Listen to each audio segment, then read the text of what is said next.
Welcome to all. नमस्ते, जय हिंद। कैसे हैं आप? मैं लोकेश आपका स्वागत करता हूं Salasar Balaji education YouTube channel पर। आज का वीडियो आपके लिए काफ़ी ज़्यादा इंपॉर्टेंट है, तो आप इसे कम्प्लीटली वॉच करना। आज मैं आपको कॉम्प्लेक्स नंबर का पार्ट नंबर 2 पढ़ाने वाला हूँ। इसमें मैं आज आपको कॉन्जुगेट, मॉडुलस और इकाई का घनमूल पढ़ाऊँगा आपको। तो आप इन सभी को समझते चलना कि ये कैसे होता है, ये कैसे होता है, ये कैसे होता है। इन सब के बारे में आपको मैं बताने वाला हूँ, तो आप वीडियो कंप्लीटली वॉच करना। सबसे पहले आपका कॉन्जुगेट।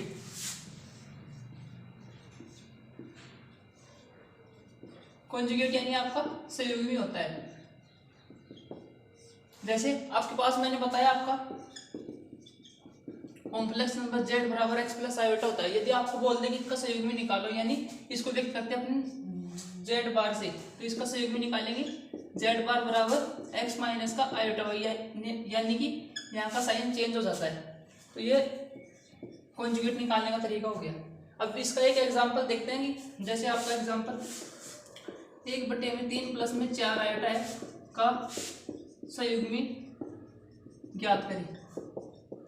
इंपॉर्टेंट क्वेश्चन है और बार बार एग्जाम में आते रहते हैं ऐसे क्वेश्चन, तो इन्हें आप आराम से समझने की कोशिश करें। जैसे सबसे पहले इसको सिंपलेस्ट फॉर्म में चेंज करेंगे। सबसे पहले इसका परिमेयकरण कर लेंगे। ऊपर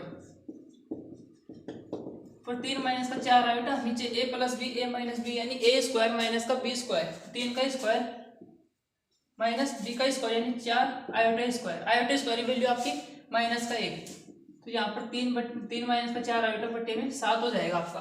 अब अलग अलग ले लेंगे, 3 प्लस 4 आयोटा बट्टे में 7, तो आपकी सिंपलेस्ट फॉर्म ये आ गई z बराबर में।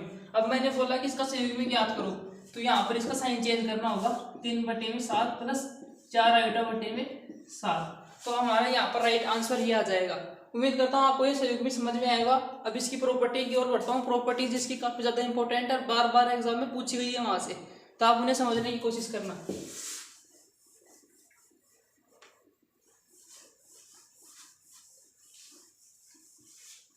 प्रॉपर्टीज समझना पहले। प्रॉपर्टी नंबर 1, जैसे z आपका z बराबर z बार के बराबर हो तो क्या होगा, x प्लस आयोटा बराबर x माइनस का आयोटा y, तो यहाँ से ये कट गया, तो 2 आयोटा बराबर 0, तो आयोटा y आयोटा बराबर 0। तो मैंने आपको कल क्या बताया था, यदि x बराबर में 0 तो z बराबर में आयोटा y, यानी ये क्या है, प्योरली इमेजिनरी। ठीक है, यदि y बराबर में 0, z बराबर में x बचे तो प्योरली रियल। तो यहाँ पर आपको क्या बच रहा है, आयोटा y बराबर 0 हो चुका है, यानी यहाँ पर आयोटा y बराबर 0 हो जाए, तो आपका यहाँ पर क्या होगा, प्योरली रियल।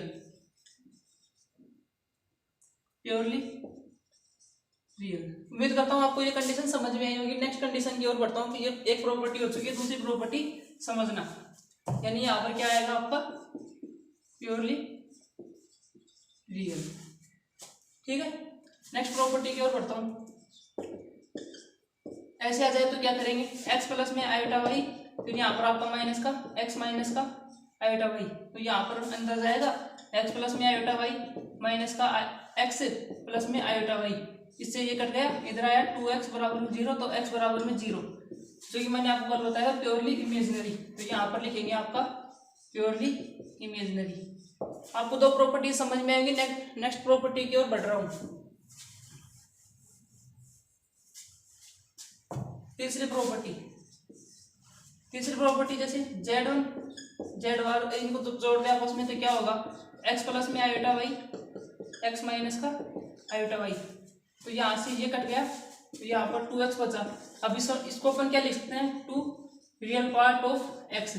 ठीक है, ये तीसरी कंडीशन हो गई। चौथी कंडीशन, जैसे x माइनस का x बार आ जाए तो x प्लस में iota y minus x minus का आयोटा y, माइनस अंदर जाएगा, x प्लस में आयोटा y माइनस का x प्लस में आयोटा y, यहाँ से ये कट गया, तो यहाँ पे 2 आयोटा y, यानी 2 इमेजिनरी पार्ट ऑफ z। उम्मीद करता हूँ आपको ये चारों प्रॉपर्टी समझ में आई होंगी। इन पर आपको कैसे भी क्वेश्चन पूछ सकता है। आपको डायरेक्ट ये दे दे कि प्योरली कॉन्जुगेट का पार्ट प्योरली इमेजिनरी है या प्योरली रियल है, तो कंडीशन बताओ, ये कंडीशन पूछ सकता है, ये कंडीशन, या फिर ये बोल दे 2 रियल पार्ट ऑफ x, तो इसकी कंडीशन क्या होगी, ये पूछ सकता है। ये दे दिया आपको तो ये पूछ सकता है। तो आप सभी को ध्यान में रखना, ठीक है। मैं नेक्स्ट कॉन्सेप्ट की ओर बढ़ता हूँ, कंडीशन की ओर बढ़ता हूँ। 4 इंपॉर्टेंट प्रॉपर्टीज हो गई है, चौथी पांचवी प्रॉपर्टीज को आप देखते चलना।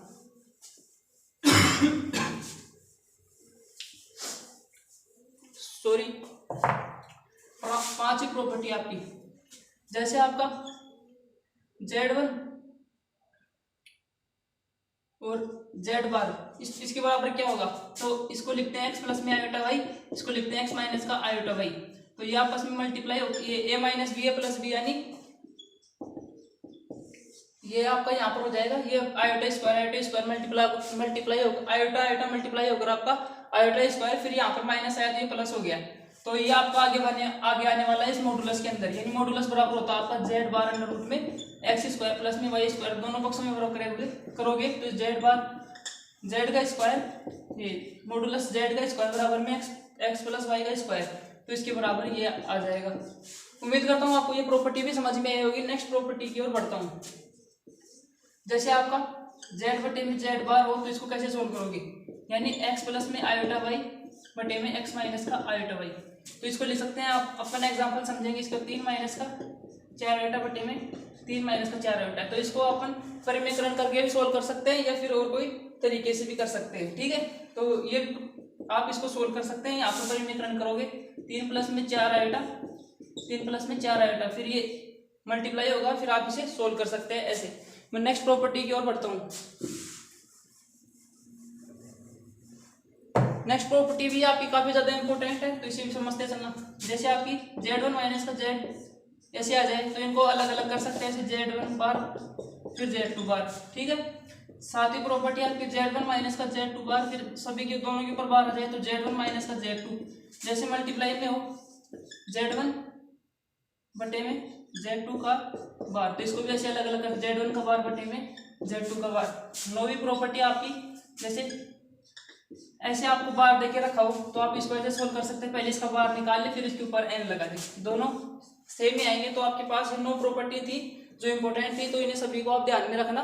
नेक्स्ट कॉन्सेप्ट की ओर बढ़ता हूँ, आपको मैंने एक एग्जांपल भी दे दिया, उससे आप सोल्व कर पाएंगे प्रत्येक क्वेश्चन को। मॉडुलस की ओर बढ़ता हूँ। मॉडुलस आपका क्या होता है, मॉडुलस यानी आपका मापांक होता है। इससे भी क्वेश्चन बार बार पुटअप हुआ है एग्जाम में, तो इसे भी आप आराम से समझना।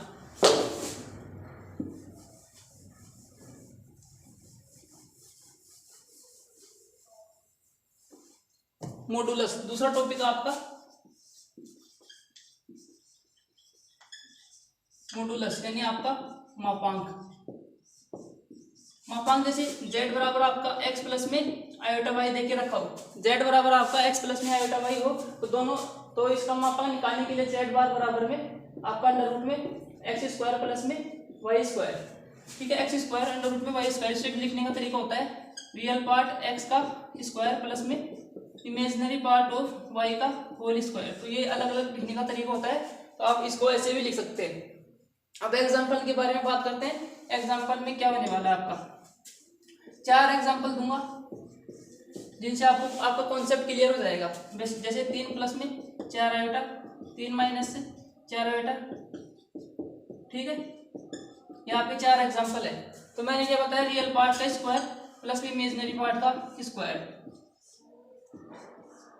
ठीक है। यहाँ पर रियल पार्ट 3 3 का स्क्वायर 9, इमेजिनरी पार्ट 4 4 का स्क्वायर, यहाँ पर -3 का स्क्वायर, ठीक है, 4 का स्क्वायर, -3 का स्क्वायर -4 का स्क्वायर, ठीक है, 3 का स्क्वायर प्लस -4 का स्क्वायर। तो यहाँ पर आपका रूट 25 यानी 5, इसकी भी रूट 25 यानी 5, रूट 25 यानी आपके 5, रूट 25 यानी 5। तो इनका यहाँ पर कोई फर्क नहीं पड़ता, यानी इनका ये गुणांक देखते हैं, इमेजिनरी पार्ट, रियल पार्ट और इमेजिनरी पार्ट, यहाँ पर चाहे प्लस है चाहे माइनस है, तो इनका कुछ कोई फर्क नहीं पड़ता है। इस आधार पर आपका सभी का आंसर 1 होने वाला है। तो आप ध्यान में रखना कि यहाँ पर चिन्ह आपका ज्यादा मैटर नहीं करता है, बस यहाँ पर आपकी संख्या मैटर करती है कि यहाँ पर सभी में संख्या सेम थी, तो यहाँ पर आपका डायरेक्ट ये आ रहा है। उम्मीद करता हूँ आपको ये प्रॉपर्टी समझ में, ये कॉन्सेप्ट समझ में आया होगा। प्रॉपर्टीज की ओर बढ़ता हूँ मैं।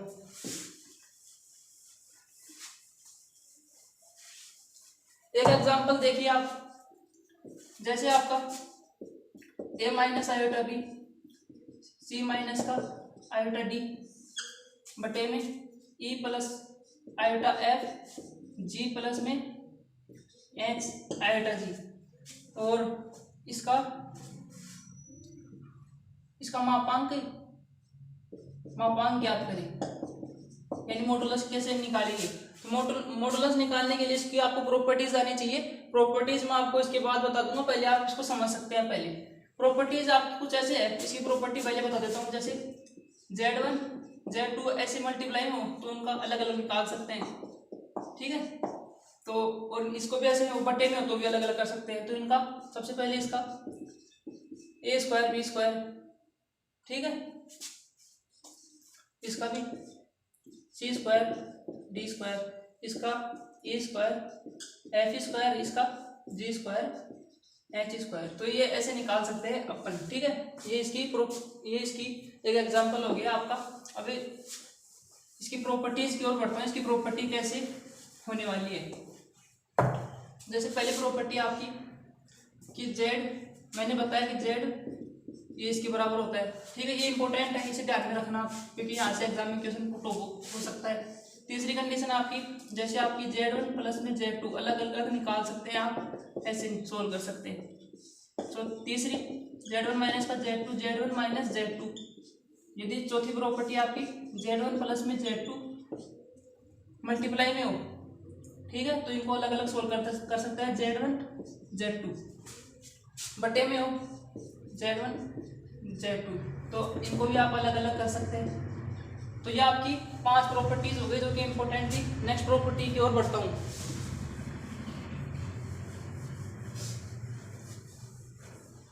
जैसे छठी प्रॉपर्टी आपकी ऐसे देके रखा तो आप इसको ऐसे भी सोल्व कर सकते हैं।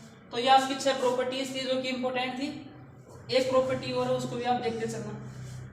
जैसे आपका z का z बार या फिर आयोटा z या फिर माइनस का या फिर z बार, सभी का सेम ही वैल्यू आती है, ठीक है। जैसे मैं आपको एग्जांपल दे दूं कि 3 प्लस में 4 आयोटा है, इसका कैसे निकालेंगे अंडर रूट में 3 का स्क्वायर प्लस में 4 का स्क्वायर यानी रूट 25 यानी 5। अब इससे आयोटा को मल्टीप्लाई कर दो, 3 आयोटा और यहाँ पर 4 हो गए, क्योंकि आयोटा इसका वैल्यू आपकी माइनस की है और यहाँ पे हो जाएगा। फिर ये यहाँ से निकल जाएगा क्योंकि यहाँ पर गुणांक फिर से सेम आ गए। माइनस से मल्टीप्लाई करेंगे तो यहाँ पर माइनस, फिर यहाँ पे माइनस से मल्टीप्लाई करेंगे तो माइनस का 3 आयोटा माइनस का 4 आयोटा, फिर ये आ जाएगा। बाहर से करेंगे तो यहाँ पर 3 माइनस का 4 आयोटा, फिर से ये आ जाएगा। तो उम्मीद करता हूँ आपको ये सभी कंडीशन समझ में आई होगी। नेक्स्ट पॉइंट की ओर बढ़ता हूँ। आपका इकाई का घनमूल।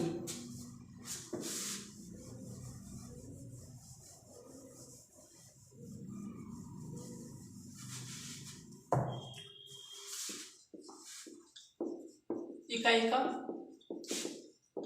घनमूल, ठीक है।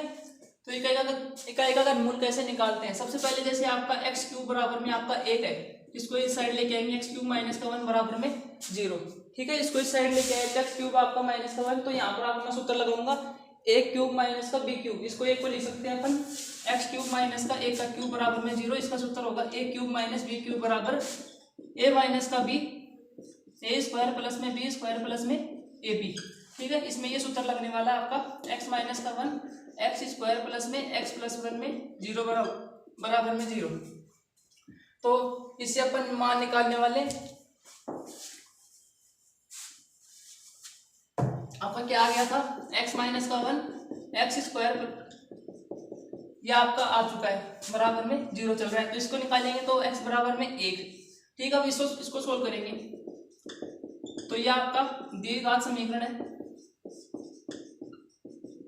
यह आपका द्विघात समीकरण है। इसको सोल्व करने का तरीका मैंने बताया कि आप इसका मूल निकाल सकते हैं, या आप इसका मान निकालने के लिए आपके पास एक श्रीधर आचार्य सूत्र चलता है जिसका सूत्र होता है माइनस का b plus minus under root b square minus 4ac बटे में 2a। आपको लिखकर बता देता हूँ, फिर आप इसे नोट कर सकते हैं। माइनस का b plus minus under root b square minus का 4ac बटे में 2a, माइनस b आई माइनस का 1 plus minus under root 1 minus 4 into 1 into 1, नीचे में 2 इंटू 1, यहाँ पर माइनस का 1 अंडर रूट में, यहाँ पर माइनस का 3 और यहाँ पे 2।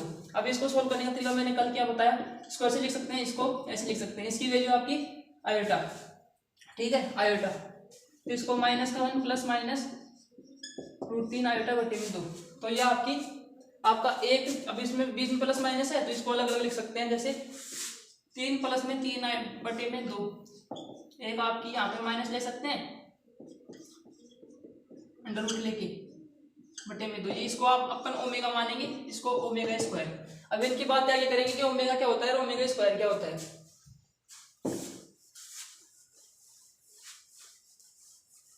परीक्षा में क्वेश्चन आ जाए तो आपको ये इतना बड़ा सोल्व नहीं करना है, डायरेक्ट आपको इसके मूल मानने, एक ओमेगा होगा एक ओमेगा स्क्वायर होगा। ओमेगा की वैल्यू मैंने आपको बताई -1 under root plus minus iota बटे में 2, और यहाँ पर ओमेगा स्क्वायर की -1 अंडर रूट 3 आयोटा बटे में 2। अब इनकी कुछ प्रॉपर्टीज होने वाली है जिन पर डायरेक्ट आपका एग्जाम में क्वेश्चन आता रहा है और आगे भी आ सकता है। प्रॉपर्टी समझना इंपॉर्टेंट है।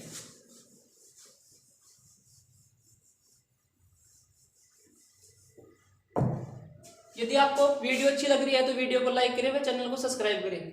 अब आपको नेक्स्ट प्रॉपर्टी की ओर मैं बढ़ रहा हूं, तो आप स्टेप बाय स्टेप समझते चलना प्रॉपर्टीज को। प्रॉपर्टीज जैसे आपका x² प्लस x प्लस 1 में 0, अपन अपना x का मान क्या आया, एक तो ओमेगा और एक ओमेगा स्क्वायर, तो अपन इसको लिख सकते हैं 1 प्लस में ओमेगा स्क्वायर बराबर में 0। पहली प्रॉपर्टी आपकी, यानी तीनों आ जाए जोड़े में तो इसका बराबर में 0 मान आएगा। दूसरी 1 प्लस में ओमेगा, तो यहाँ पर माइनस का ओमेगा स्क्वायर। तीसरी आपकी 1 प्लस में ओमेगा स्क्वायर बराबर माइनस का ओमेगा। चौथी प्रॉपर्टी आपकी ओमेगा प्लस ओमेगा स्क्वायर बराबर आपका -1। तो ये आपकी 4 प्रॉपर्टीज हो गई जो कि इंपॉर्टेंट है। पांचवी प्रॉपर्टी आपकी ओमेगा की पावर 3n बराबर में 0, यानी जैसे आयोटा में चलता है आयोटा की पावर 4n बराबर में 0, उसी प्रकार यहाँ पर 1 होता है आयोटा की पावर 3n के बराबर। यानी यहाँ पर वहां पर हम 4 का गुणज देखते थे और यहाँ पर हम 3 का गुणज देखते हैं, तो इसकी वैल्यू 1 हो जाती है। अब नेक्स्ट प्रॉपर्टीज की ओर बढ़ता हूँ। 5 प्रॉपर्टी हो गई है। जैसे ओमेगा की वैल्यू मैंने आपको बताई -1 रूट 3 आयोटा बटे में 2। यहाँ पर आप आयोटा से मल्टीप्लाई करेंगे, यहाँ पर ठीक है, यहाँ पर मल्टीप्लाई कर दिया ओमेगा आयोटा, यहाँ पर माइनस का आयोटा, फिर रूट 3 आयोटा स्क्वायर बटे में 2, ओमेगा आयोटा माइनस का आयोटा, फिर यहाँ पर आपका minus root 3 iota square value आपकी -1 होगी, फिर यहाँ पर आपका माइनस का रूट 3 बटे में 2। तो ये, और यहाँ पर माइनस कॉमन ले लेंगे तो माइनस इस साइड आयोटा फिर रूट 3 बटे में 2। तो ये आपको डायरेक्ट याद रख लेना, इसके आधार पर आपका डायरेक्ट क्वेश्चन आ सकता है। ऐसे अपन इसको सोल्व करेंगे तो यहाँ पर ओमेगा स्क्वायर बराबर -1 रूट 3 आयोटा बटे में 2। सबसे पहले इस साइड आयोटा स्क्वायर से आयोटा से मल्टीप्लाई, इधर आयोटा रूट 3 आयोटा स्क्वायर बटे में 2, ओमेगा स्क्वायर आयोटा, इसकी आयोटा, फिर ये रूट 3 बटे में 2। तो ये इसके बराबर हो गया। उम्मीद करता हूँ आपको ये कॉन्सेप्ट समझ में आए होंगे। यहाँ से आपका डायरेक्ट क्वेश्चन पुट हो सकता है, तो इन्हें आप ध्यान में रखना। और प्रॉपर्टीज आपकी जो कि इंपॉर्टेंट है, जैसे मैंने आयोटा के अंदर बताया कि आपका जैसे आयोटा की पावर n, आयोटा की पावर n प्लस 1, आयोटा की पावर n प्लस में 2, आयोटा की पावर n प्लस में 3 बराबर में 0 होता है। उसी प्रकार यहाँ ओमेगा के अंदर ओमेगा की पावर n, ओमेगा की पावर n प्लस में 1, ओमेगा की पावर n प्लस में 2 बराबर में आपका 0 होता है। यानी आयोटा की लगातार 3 पावर आ जाए लगातार हो तो उनकी वैल्यू 0 हो जाती है आपके सामने। जैसे ओमेगा की पावर 3, ओमेगा की पावर 4, ओमेगा की पावर 5 बराबर में 0, यानी इसको लिख सकते हैं 1। यानी अब एक और प्रॉपर्टी आपकी कि ओमेगा की पावर 3 यानी इसकी वैल्यू 1, जो कि मैंने आपको पहले बताया कि ओमेगा की पावर 3n हो उसकी वैल्यू 1, यानी ओमेगा की 3 का गुणज होना चाहिए। तो यहाँ पर इसकी वैल्यू 1, इसको सोल्व करेंगे ओमेगा की पावर 3 इंटू ओमेगा, इसकी वैल्यू 1, फिर ये मल्टीप्लाई करो ओमेगा, इसको क्या लिख सकते हैं omega square into omega cube, इसकी वैल्यू 1, फिर ओमेगा स्क्वायर बराबर में 0। तो ये आपको समझ में आ गया होगा। नेक्स्ट प्रॉपर्टीज की ओर बढ़ता हूं।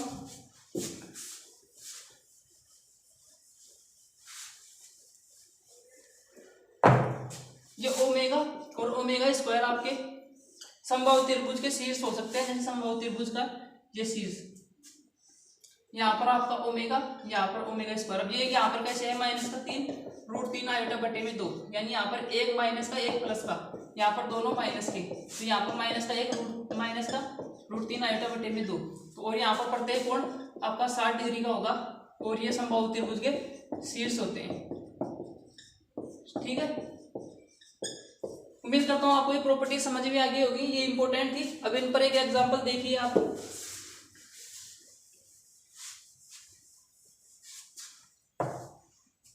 आपका जैसे आयोटा के अंदर मैंने बताया कि आपका एक ऐसा क्वेश्चन आता है कि यहाँ पर 21 दे दे, यहाँ पर आप एक बार 25 ले लीजिए और नीचे n बराबर में 1, यहाँ पर ओमेगा की पावर n। अब इसे कैसे सोल्व करेंगे? सबसे पहले यहाँ पर ये इसको टिकाओ, ओमेगा की पावर 1, ओमेगा की पावर 2, ओमेगा की पावर 3, ऐसे 25 तक चल रहा है।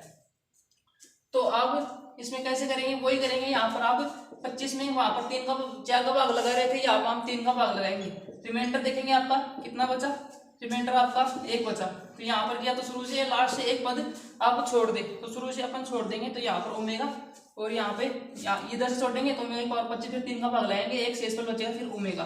तो ऐसे क्वेश्चन इसमें भी आते हैं। फिर यहाँ पे जैसे ये चिन्ह आ जाए फिर हो जाएगा, जो मैंने पिछली वीडियो में मैंने आपको बता दिया था। तो और मॉडुलस के अंदर आपकी 2-3 बातें और रह गई, उन्हें और देखना एक बार।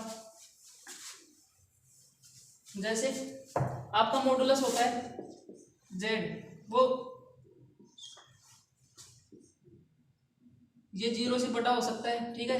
इमेज ये मॉडुलस z आपका रियल पार्ट से बटा या बराबर हो सकता है, इमेजिनरी पार्ट से बटा या बराबर हो सकता है, ठीक है। ये भी इंपॉर्टेंट था, तो इन्हें भी आप ध्यान में रखना, ठीक है। ये आपके आज मैंने तीनों टॉपिक करवा दिए, कॉन्जुगेट, मॉडुलस और इकाई का घनमूल। उम्मीद करता हूँ आपको तीनों टॉपिक समझ में आए होंगे। नहीं समझ में आए हो तो हमें कमेंट करके बताना।